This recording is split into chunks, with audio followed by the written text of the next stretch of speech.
आपने कैंसर के बारे में जितना कुछ सुना है उसमें से एक बात मैं कहूं कि आधुनिक विज्ञान यह कहता है कि शरीर को कैंसर तभी होता है जब शरीर में एक केमिकल कम होता है। उस केमिकल का नाम है करक्यूमिन।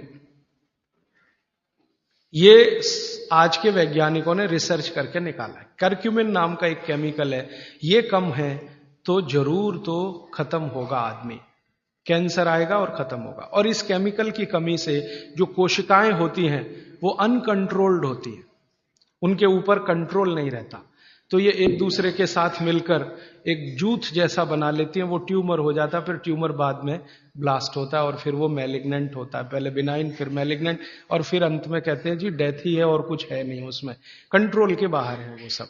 सारे वैज्ञानिक इसमें लगे हुए।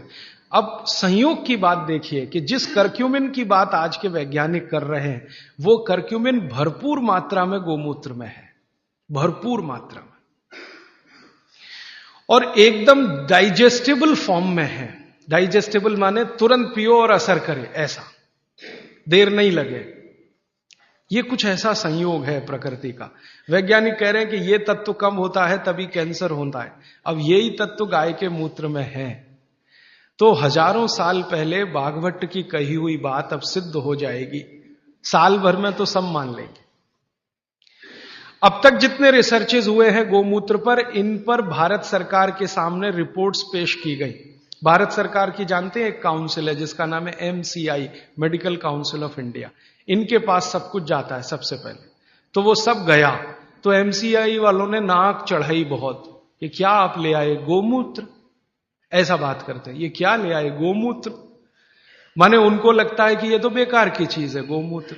अब उनका कुतर्क क्या है वो जरा देखो। कुतर्क, तर्क है तो चलो अच्छा है, हम उनसे संवाद कर सकते हैं, समझा। कुतर्क करते, कहते जी ये गोमूत्र इतना ही अच्छा होता तो गाय छोड़ती क्यों इसको शरीर से।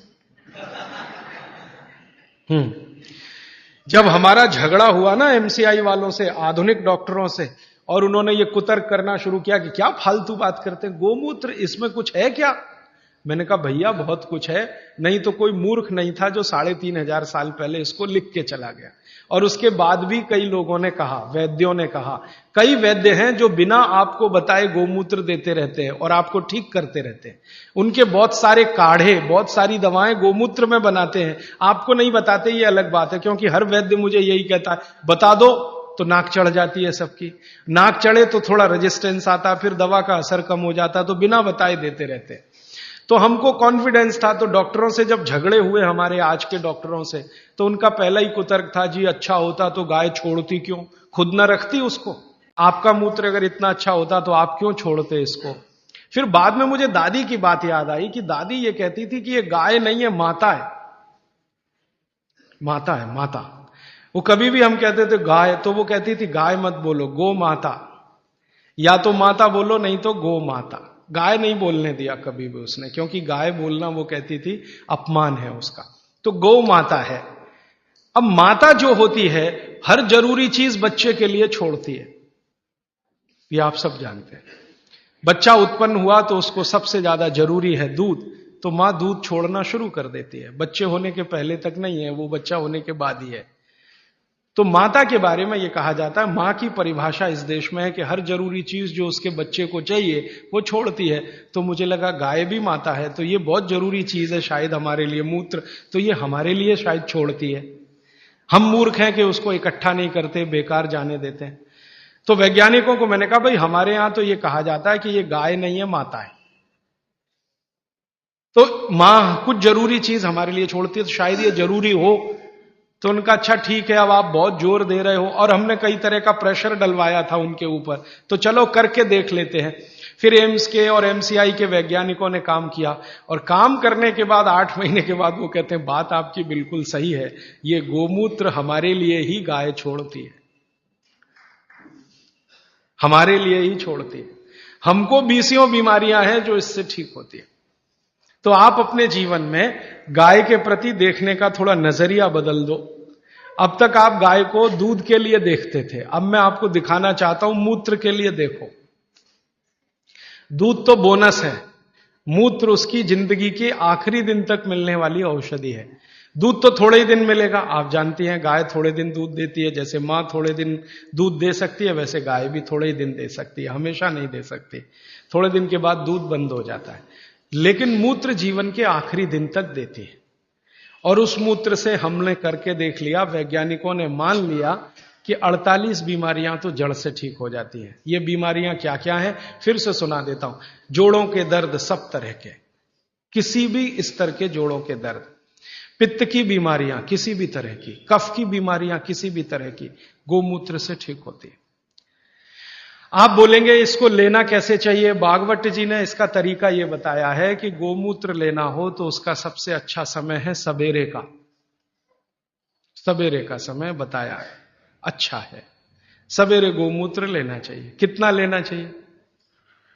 तो ये मात्रा भागवत जी बोल कर गए कि जो बहुत ज्यादा बीमार हैं, बहुत बीमार हैं, उनको एक दिन में 100 ग्राम, 100 ग्राम नहीं कहा है, लेकिन जो मात्रा दी है वो ग्राम के बराबर है। और 100 ग्राम बोल रहा हूं ताकि समझ में आए, नहीं तो उनकी मात्रा बोल दी तो समझ में नहीं आएगी, लेकिन वो लगभग 100 ग्राम। तो जो बहुत बीमार हैं उनको 100 ग्राम, 100 मिलीलीटर। 100 मिलीलीटर माने एक कप जो चाय का है ना, उसमें 150 ml चाय आती है, 150 मिलीलीटर, तो उसका पाव कप मान लो। ये बीमार, बहुत बीमार लोगों के लिए। और वो कहते हैं कि इसको आधा आधा करके लो तो और अच्छा है। तो आधा एक बार ले लिया, आधा दूसरी बार ले लिया। और जिस समय लें पेट खाली रहे, तो नाश्ते के पहले। अब पेट खाली 2 समय रहता है दिन में, एक तो सुबह सुबह, और दूसरा जब भोजन के बाद आप 4 घंटे निकल जाए ना तो पेट लगभग खाली हो जाता है, तो शाम को ले सकते हैं बीमार लोगों। और जो बीमार कम है या स्वस्थ हैं, निरोगी हैं और लेना चाहते हैं, उनको एक ही बार। तो 50 मिलीलीटर की मात्रा उन्होंने बताई उसके लिए। स्वस्थ, कम बीमार 50 मिलीलीटर। 50 मिलीलीटर माने एक कप का तिहाई हिस्सा, 1/3। तो ये आप ले सकते हैं। अब जिस गाय का मूत्र आप ले रहे हैं उसके बारे में एक छोटी जानकारी उन्होंने जोड़ी उसमें। वो ये कहते हैं सूत्र में कि गाय जो मूत्र पीने लायक माने औषधि के रूप में देती है, वो गाय को पैदल चलना बहुत आवश्यक है। माने वो चले, दिन में घूमे, टहले। बांधी हुई गाय जिसको आप चलने ही मत दो, घर में ही बंधी रहे, उसके मूत्र के बारे में भागवत जी कहते हैं कि वो उपयोगी नहीं है, उपयोगी नहीं। अब हमने क्या देखा कि ये जो जर्सी गाय है ना, जर्सी, होलिस्टियन, फ्रीजियन, ये बंधी हुई गाय है। आप इसको छोड़ भी दो तो जाती नहीं है, बद्ध से बैठ जाती है। खड़ा करो फिर बैठ जाएगी, फिर खड़ा करो फिर, खड़ी भी नहीं होती, ज्यादा देर बैठी रहेगी।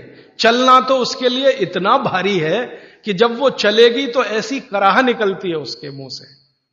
तो ये बंधी हुई गाय है। भागवत जी कहते हैं बंधी हुई गाय का मूत्र अच्छा नहीं है। तो हमने जर्सी का निकाल के देखा, वो सच में अच्छा नहीं। जर्सी गाय के मूत्र में 3 ही घटक हैं और देशी गाय के मूत्र में 18 घटक हैं।